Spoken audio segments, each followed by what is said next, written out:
Assalamualaikum warahmatullahi wabarakatuh. Waalaikumsalam warahmatullahi wabarakatuh. Alhamdulillah, wassalatu wassalamu ala rasulillah Sayyidina Maulana Muhammad Sahbihi Barik Wasallam Ismail. Gini yang pertama jenengan harus matur nuwun sama Dr. Bunyai Aina. Berkatnya beliau punya watak memaksakan itu akhirnya. Terus kalau cerita sedikit tentang beliau cerita wudhu. Wudhu itu begini, nanti di akhirat itu malaikat itu tidak secanggih Allah, malaikat itu ora pinter-pinter banget, tentu pinter Allah subhanahu wa ta'ala. Sehingga nanti itu kata Nabi, sabda Nabi itu kalau orang wudhunya sempurna, basuh wajah sempurna, tangan, kepala sempurna, itu nanti sinarnya itu terang benderang, sehingga identifikasi kalau ini ashabil yamin, kanan ya kanan, kalau kiri ya kiri.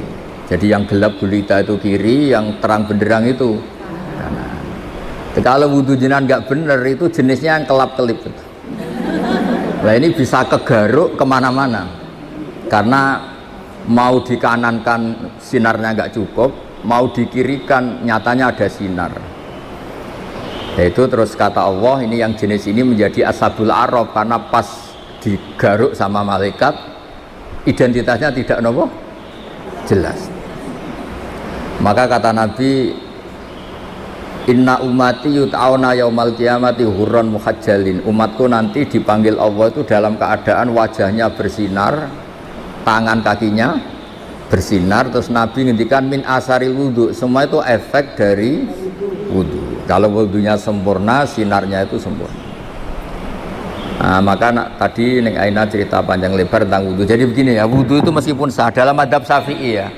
Dalam madhab Syafi'i itu kalau ngusap kepala itu sedikit pun itu sah. Tapi kalau dalam madhab Hanafi itu minimal itu sak bon-bonan, seperempat caranya. Ini itu apa kalau orang Jawa? Bon-bonan. Tapi yang musalsal, tapi bukan syarat sah ya, ini ideal ya. Yang musalsal sampai Rasulullah itu terutama bagi cowok kayak Gus Sofa ini begini. Nabi memasukkan, coba pegang ini enggak, ini dipegangin mic-nya. Ya, Nabi memasukkan ini dua jempol ke sini, terus ini ditemukan di sini, terus begini. Musalsal. Musalsal ya, ini begini, terus ini ditempokkan gini, terus begini sampai sebelah. Sehingga semua kepala kita ini kena asaril wudhu, kena wudhu. Karena diantara identifikasi orang baik ya itu ada istilah yauma taral mu'minina wal mu'minati yas'a nuruhum baina aydihim wa bi aymanihim. Nanti di akhirat itu para malaikat tuh melihat ini wajahnya bersinar apa enggak. Sekali bersinar langsung dikategorikan partai kanan. Kalau yang tidak bersinar partai apa? Kiri. Berarti partai terlarang. Terus kemudian disekat, faduriba bainahum bisuril lahu bab, disekat. Nah sekat ini nanti yang menjadi pagar, Iqbal ya, menjadi apa? Pagar. Yang temangsang karena kelip-kelip itu disebut ashabil a'raf. Ashabil a'raf itu orang kalau dimasukkan surga kuotanya nggak cukup, dimasukkan neraka pernah ke majelisnya Ning Aina kan nggak pantas. Kalau diumumkan gini kan nggak pas. Para ibu-ibu yang ikut ngaji Ning Aina di Arisalah silahkan masuk neraka, kan nggak pas ya. Makanya penting bikin paradok itu penting supaya kita tidak sah masuk apa? Neraka. Makanya ada pengarang Burdah itu terkenal sekali. Pernah dengar tuh kitab apa? Burdah. Itu yang ngarang namanya Muhammad bin Said Al-Busiri. Namanya itu Muhammad. Bener-bener Muhammad namanya ya. Beliau dalam doanya itu lucu, ya Allah nama saya ini Muhammad, sehingga kalau nanti engkau manggil wahai Muhammad masuklah ke neraka, itu paradok. Engkau adalah zat yang nggak pantas bersikap apa? Paradok. Wahai Muhammad masuklah ke, itu paradok apa pas? Paradok. Makanya terus disunatkan punya nama yang baik supaya nanti misalnya, nah sehingga kalau nama kita kadung misalnya nama biasa atau nama Jawa nggak apa-apa, tapi nanti punya nama baru ikut majelis apa? taklim atau majelis ar-risalah. Jadi wudhu itu penting sekali. Karena itu identifikasi. Jadi di surga neraka itu definisinya Allah itu yaumatab yaddu wujuh, di hari ada wajah-wajah bersinar, watas waddu wujuh, ada wajah-wajah yang gelap. Itu yang menjadi alasan Allah mana yang perlu masuk surga, mana yang perlu masuk neraka. Nah, tentang tauhid supaya sampai tidak terjebak ateis atau komunis. Saya pernah ngaji sama orang-orang Pertamina di pondoknya Gus Zofur Maimun, yang isi beliau sama saya. Ada orang tanya, Gus, andaikan ada orang ateis atau komunis atau non, dia sosialnya bagus tapi nggak iman sama Allah, dia suka bersedekah, berderma, masa ia menjadi ahli neraka? Kayaknya kok kasihan ya. Padahal kata kitab akidah, orang yang kafir tetap masuk neraka meskipun dia baik secara apa? Sosial. Terus saya punya analogi. Analogi itu kias. Misalnya saya punya rumah, ini rumah saya, ada kulkas isinya buah lengkap ya. Ada makanan, rampatan, ada semua. Terus ini Gus Iqbal atau Gus Sofa ini masuk, terus ibu-ibu dibagi, ini silahkan makan, silahkan makan. Kira-kira orang itu nganggep Gus Sofa itu baik, nyun sewu, apa maling? Dari segi ngasihnya baik, tapi yang dikasihkan milik orang. Tidak ngakui jasanya yang punya. Ketika Anda baik tapi ateis, silahkan minum, tapi kamu nggak pernah berpikir kalau itu minum itu ciptaannya Allah Subhanahu. Silakan tempat rumahku, memangnya bunyi gayanya bahaya kan, gayananya Allah Subhanahu. Masuk toh? Artinya betapa fatalnya orang yang tidak ngakui Allah Subhanahu wa ta'ala. Ketika orang nggak ngakui eksistensi Allah, ternyata dia ngamal atau berderma dengan sesuatu yang tidak miliknya, tapi merasa miliknya. Itu buruk apa baik? Buruk. Nah, itu kenapa orang-orang yang tidak ngakui eksistensi Allah, apapun baiknya tetap kena sanksi. Itu ibarat Gus Sofa atau Gus Iqbal ini masuk rumah saya, isi kulkas disedekahkan, isi uang disedekahkan. Dari segi sedekahnya baik, tapi ditangkap tuh sama Bu Pulwan itu dianggap pidana ya. Itu kira-kira diapresiasi apa ditangkap? Ditangkap apa diapresiasi? Ditangkap. Ibu-ibu kalau numpang suami sedekah sama tetangga gak pamit suami, diapresiasi apa dimarahi? Nah, itu pentingnya iman sama Allah Subhanahu. Kalau kita iman kan kita ngasih tetangga tidak sok berjasa, karena kita yakin uang ini milik Allah Subhanahu. Makanya saya termasuk kiai baik gitu. Kata orang banyak saya ini kan termasuk kiai pinter, tapi kenapa saya tetap tawaduk? Karena saya tahu ilmu saya itu milik Allah Subhanahu, sehingga saya tidak perlu nuntut jenengan hormat saya, ngesot nggak perlu. Ya sudah begini sudah bagus. Jadi dulu itu sahabat ditanya, ini cerita nyata. Ibu-ibu mulai dulu kan tukang demo. Ya nggak pernah bener lah mulai dulu, memang sudah gitu. Tapi tetap masuk surga karena nanti malaikatnya bisa didemo kalau nggak masuk surga. Ibu itu ngaji sama Nabi, itu ada yang jilbabnya miring, ada yang nggak pas, mungkin sebagian ada yang, pokoknya ada yang nggak pas. Mungkin nyun sewu ada yang sebagian, pokoknya nggak pas. Ya pas ngaji sama Rasulullah. Ya Nabi betul, Nabi Sayyidul Awalin wal Akhirin. Bareng Umar datang ke majelis, semuanya ibtadarnal hijab, semuanya menata apa? Hijabnya rapi gitu. Aku yakin ini adekan tidak ada yang mungkin nggak setegang ini. Misalnya sama saya saja, mungkin ibu-ibu rileks, ini ngaji sama orang baik jadi rileks. Ketika Umar datang itu langsung ibtad, semuanya nata apa? Jilbabnya. Umar malah tersinggung. Dasar perempuan-perempuan jelek, nggak punya akhlak sama Rasulullah. Sama Rasulullah pakai jilbab nggak bener, tapi sama saya malah bener. Jawabnya ibu-ibu, karena Rasulullah itu baik. Karena Rasulullah itu wa anta afaddu wa aghlad. Afaddu itu Anda itu orang yang sadis. Bisanya nyalahkan, biasanya marah. Kamu bisa tahu kan yang mirip Rasulullah itu siapa? Yang mirip Yang mirip Umar itu siapa? Jadi intinya itu Rasulullah itu ya punya majlis untuk perempuan. Bahkan itu punya akibat dan Nabi tetap melanjutkan. Makanya punya akibat itu sering ibu-ibu mulai dulu yang engkek ya banyak, yang caper ya banyak. Sehingga Aisyah itu cemburu. Dasar Nisaul Ansor. Iya caper kali Kanjeng Nabi. Untung Nabi sudah nggak ada. Kalau masih kasihan tuh kiai-kiai nggak payu jadi kiai gitu. Ya Nabi kan ganteng, sopan. Sehingga terus Aisyah cemburu, Sayyidah Aisyah cemburu, terus Nabi malah muji. Sebaik-baiknya perempuan atau perempuan Ansor, tidak malu tanya urusan apa? Agama. Tapi Aisyah tetap melihat itu sensitif ya, cemburu. Karena kadang tanyanya perempuan Ansor itu sampai urusan privat, urusan khas perempuan, tentang menyelesaikan haid itu gimana, mandi dari haid gimana. Saat itu kan belum ada syariat, belum ada pondok, belum ada majelis taklim. Jadi memang yang menerangkan harus Nabi sendiri. Jadi semuanya itu ada resiko. Kalau perempuan nggak diajarin nanti nggak tahu cara bebersih, cara sesuci. Kalau diajarin istrinya cemburu. Jadi kayak itu repot. Ya terus makanya terus banyak yang kayak saya terus nganggep lucu saja. Kalau nggak dianggap serius tuh repot. Ya jadi Umar ya tak teruskan lagi. Sampean tahu kan sekarang siapa yang Umar? Umar marah, ya aduwati anfusina, wahai perempuan yang nakal-nakal. Harusnya Rasulullah ahakku ayyahabna. Rasulullah itu lebih berhak kamu takut, kamu wibawa, kamu hormati. Kenapa sama saya terus?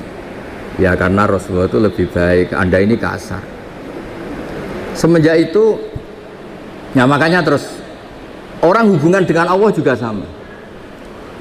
Kamu punya utang orang 1 juta atau 10 juta, nggak bisa nyaur itu, nggak berani ketemu. Tapi kamu sering melanggar perintahnya Allah, itu kita istighfar ya nyaman. Dengan segala kesalahan kita mengadu ke Allah ya nopo nyaman. Sehingga Allah ini nyata sebagai Rahman Rahim itu nyata. Coba ya, Anda pakai motor teman kamu gadekan, itu nggak berani ketemu. Tapi kita pakai sarannya Allah, mulai oksigen, langit, bumi, semuanya kita pakai. Padahal kita sering salah, mungkin sholat kita tidak benar. Tapi istighfar tetap nyaman, nyebut asma Allah ya tetap nyaman. Saking baiknya Allah Subhanahu wa ta'ala, sehingga tetap bikin nyaman orang-orang yang meskipun sedang tidak dekat. Makanya ada sebuah hadits qudsi ngendikan, wahai Daud ini nabinya Allah, saya dengan orang yang lari dari saya itu aswaku, sangat-sangat sayang. Nah di Indonesia kebetulan Torekoh itu bersanad sama hadis-hadis seperti ini, sehingga nggak ada kita adat kiai ngecap orang yang enak. Ngecap itu mensetik masih. Mungkin sebagian kita orang Indonesia masih banyak yang judi online, mungkin sebanyak yang kecanduan narkoba, sebagian kita mungkin masih korupsi, sebagian kita masih nggak bener. Tapi karena agama ini bukan mengadili atau terus membasmi, tapi agama ini membenahi. Kalau ada jalan rusak itu dibenahin apa terus nggak dijadikan jalan? Tetap jalan tapi dibenahin. Kalau rumah ada tikus itu rumahnya dibakar apa tikusnya yang disuruh mirih? Nah, gara-gara sanat-sanat seperti itu, sehingga alhamdulillah masyarakat enak kerennya kayak gini tuh peduli. Takut umatnya Nabi itu wudunya salah, sholatnya salah, zakatnya salah. Tidak kok malah ngadili dasar bego, dasar goblok. Enggak, dibina. Sehingga jenengan harus bersyukur dengan metode seperti ini. Meskipun yang ngeri-ngeri sedap. Saya enggak bayangkan. Andai kan saya ini kan sudah kiai top. Itu kalau kesini itu ya gimana gitu. Udah tanya ini anaknya, tadi nyogoi kopi saya itu belum loh. Saya datang belum sampai 5 menit belum ada kopi loh. Mbok ngaji Gus yo. Nggih. Orang nggih itu bisa saking baiknya atau saking takutnya. Kayaknya yang kedua. No. Nah, jadi oh ada nih. Di sini aja masih diteruskan. Gimana kalau nggak ditodong? Oh. Nggak ditodong. Pakai mic, ngamuknya pakai mic biar dengar. Saya itu dekat sekali sama Mbak Ma'ruf, suaminya Ning Aina itu beda betul. Mbak Ma'ruf itu anteng ngaji. Kalau sama saya itu diskusi apa? Ihya. Lu tanya ini anak-anaknya. Diskusi kitab Ihya itu. Kalau sama Ning Aina diajari tukaran. Gus harus ada RMI perempuan. Tadi saya ketemu ketua RMI. Wah, yang gugat terus. Dan saya senang. Memang perempuan itu baiknya gugat. Ini ada cerita. Ini cerita sanad mutasil ya. Saya berkali-kali cerita. Belum ada hukum Allah dirubah kecuali karena pemberontakan kaum perempuan. Jadi di juz 28 itu ada surat namanya surat Mujadilah. Ada yang baca surat Mujadalah. Jadi ada perempuan cantik namanya itu Khawlah. Orang Arab itu kan hiper karena makannya daging tidak ote-ote jadi hiper. Kalau Kiai Jawa itu kan makannya ote-ote, tempe, terus utang jatuh tempo. Jadi sudah error lah sudah. Masalah syahwatnya itu sudah error. Sudah tempe, terong, utangnya jatuh apa? Tempo. Kalau orang Arab itu kan makannya daging, orangnya punya uang. Ya mungkin karena lama nggak hubungan suami istri, istrinya itu cantik, ngerti istrinya itu suci, sudah haid suci. Pas masih sholat tuh diajak hubungan suami istri kan nggak mau, setelah wiridan ya nggak mau. Terus dia marah, didihar, belum dicerai, didihar itu ada satu bahasa yang setingkat talak. Ya pokoknya gitu lah, ada satu bahasa setingkat talak. Terus dia merasa gimana kok sampai gini kayak sudah dia agak kecewa dengan perilakunya sendiri. Matur Rasulullah, ya Rasulullah saya ini tadi begini-begini. Nabi menjawab, oh yang kamu katakan itu bimanzilati tolak, yang kamu katakan itu semakna dengan tolak, berarti istri kamu tidak halal bagi kamu. Ya lelaki yang mantuk-mantuk, meskipun dia tuh ya iman, istrinya cantik kok hilang. Waduh, gara-gara kata itu terus kehilangan apa? Istri. Dia kayak gimana gitu, kehilangan istri cantik itu kan berat. Kehilangan istri jelek aja berat, apalagi kadang ada yang jelek rezekani gitu. Sama Gus, ya. Punya suami ganteng juga medeni tuh.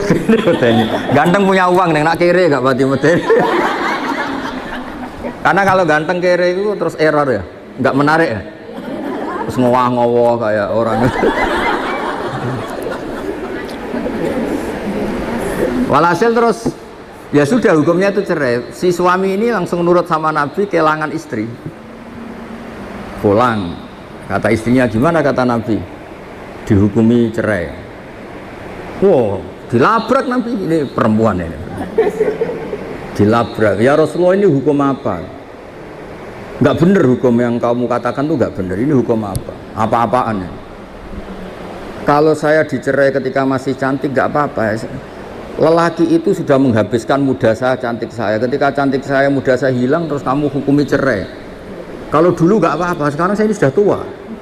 Saya ini punya anak banyak. Kalau dirawat dia, mesti terlantar, katut babon lain katanya. Kalau dirawat saya perempuan nggak bisa cari apa? Nafkah. Kalau bikin hukum yang benar, Nabi bilang sementara hukumnya hanya gitu, memang hanya gitu sementara. Lu itu perempuan tadi saking kacaunya bilang gini nih enak sama Rasulullah. Ya nanti engkau setelah laporkan Tuhan bahwa anda ini tidak serius, karena kau jadi nabi hukumnya harus dievaluasi. Nah gak perempuan gak bisa. Dia pulang, tapi perempuan ini religius. Dia sujud berdoa, ya Allah kasih tahu nabi engkau bahwa kalau bikin hukum jangan begitu. Lalu itu malaikat datang ke Rasulullah. Mat turuti repot musuh wedok. Saya tuh berkali-kali loh ketemu ireng ditodong Gus siapa suruh ngaji. Saya biasa bilang enggak ya. Jadi kalau ras terkuat di dunia yang ngomongnya itu bisa masalah besar. Jadi itu Rasulullah Nabi dikomplain. Makanya cerita itu sebagian tuh nggak bener, katanya ada kiai itu cerita nanti bidadari di surga tuh cantik-cantik, sudah cantik nggak bawel, sudah cantik nggak bawel, terus nggak minta uang belanja, uang salam, pokoknya baik. Terus ada santri bilang, Pak Yai, Ibu Nyai di belakang baru datang, tapi paling cantik yang dari dunia. Kok bisa hanya ada ada tambahan itu kan. Saking takutnya. Akhirnya hukum dihar itu tidak sama dengan tolak. Makanya ada surat ini Sofa tahu Iqbal. Qad sami Allah qaulal lati tujadiluka fi zawji. Allah itu mendengar perempuan yang bantah kamu. Tujadiluka itu bantah, komplain. Kayak apa perempuan? Hukumnya Allah aja dilawan. Kondang lah, pokoknya prestasinya itu hebat. Sinten lho, Gus? Ya tadi Khaulah tadi. Dan penerusnya maksudnya. Khaulah dan apa? Dan penerusnya. Tapi itu menjadi berkah. Andaikan tadi perempuan tadi tidak komplain, mungkin tidak ada hukum seperti itu. Jadi makanya komplain itu penting kalau sudah muqaddar. Jangan pernah dengar kan sholat itu pertama 50 apa 50. Itu berkahnya Nabi Musa yang tukang komplain. Kalau tidak ada komplain bisa 50. Jadi berkah komplainnya Nabi Musa itu kayak Neng Aina, dia kan tidak model gini, mungkin saya tidak ngaji sama teman. Misalnya loh, beliau berakhlak karimah kayak orang Jogja. Ngapunten Gus, nak menawi kerso, ngaos, nak boten nggih, mboten dadi penggalih, nderek mawon. Wah, aku mesti milih enggak, yakin milih kan. Kira-kira loh, andai kan Neng Aina kayak orang Jogja sesopan itu, saya ngaji apa enggak? Oh, enggak, pasti enggak. Itu butuh teror, itu butuh teror itu. Saya itu berkali-kali di Sidogiri, di pondok-pondok itu kan masih keluarga itu. Mesti ya monggo Gus nak ngaji, aku muni sesuk ya sesuk gak apa-apa engko. Nah, kali ini enggak. 5 menit. Jadi ya. Tadi saya baru asik cerita-cerita sama Mbak Anwar. Beliau delok jam, wis wayahe ngaji. Wah. Jadi sowan Mbak Anwar ya dijami. Mbak Anwar loh, abahnya sendiri. Di tengah-tengah asik cerita ya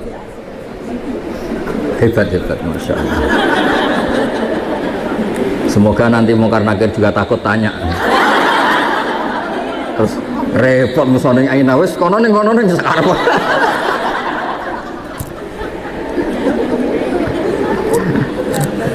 Jadi Allah itu memang zat yang luar biasa. Sesuatu itu kalau didesain sesuai awalnya itu mesti bagus. Meskipun kita kadang tidak cocok. Misalnya perempuan itu komplain, itu ya memang Allah desain gitu. Mungkin baiknya komplain.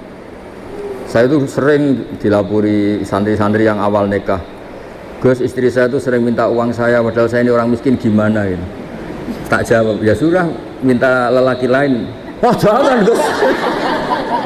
Langsung. Berarti itu ya memang sunahnya perempuan mau minta uang siapa kalau nggak sama. Ada yang cerita lagi, Gus istri saya sering marah sama saya gini. Ya sudah biar marah sama tetangga. Jangan Gus nanti malah gimana? Artinya apa? Ya sudah desainnya perempuan tuh minta sama suaminya marah itu desain yang apa? Bagus. Maka para lelaki harus nikmati itu, harus mulai nikmati itu. Nikmati radio bobrok ini. Tidak harus.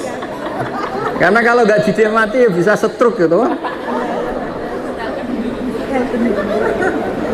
Ya karena Nabi itu orang paling pintar di dunia itu kan Nabi Muhammad. Itu nggak ada rumusnya ngadepi perempuan.